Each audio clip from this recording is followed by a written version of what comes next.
Hierdie week is Pinkster en ons herdenk die uitstorting van die Heilige Gees. En ek sien baie gelowiges, hulle lewe nie met die krag van die Heilige Gees. Hulle is kinders van die Here, maar jy kan nie die werking van die Gees in hulle lewens sien nie. En in hierdie paar video's onder Pinkster wil ek 'n paar verse uit Handelinge uitdeel, veral rondom die vroeë kerk en hoe hulle die Heilige Gees aktief beleef het. En die eerste vers wat ek met jou wil deel, en dis dalk die groot geheim om die werking van die Gees tasbaar in jou lewe te beleef. En ons kry dit in Handelinge 1 vers 14, wat ons lees, hulle het almal eensins en volhard in gebed, saam met die disippels en saam met 'n ander aantal vroue, wie onder ook Maria, die moeder van Jesus en sy broers was.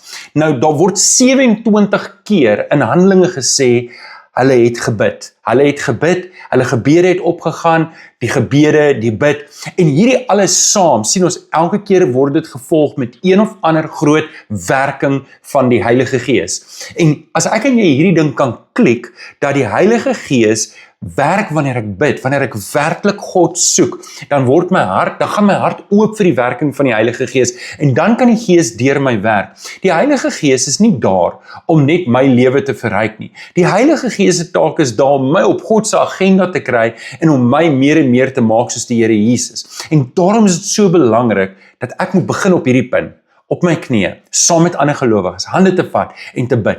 Nie net speel te bid nie, maar regtig ernstig te bid. En dit is wat ons sien in Handelinge, waar die krag van die Gees werklik tevoorskyn kom. Mag die Here vir jou in hierdie dag seën, dat jy 'n bidder sal word, en dat jy die krag van die Heilige Gees sal sien werk in jou lewe. Die Here seën vir jou.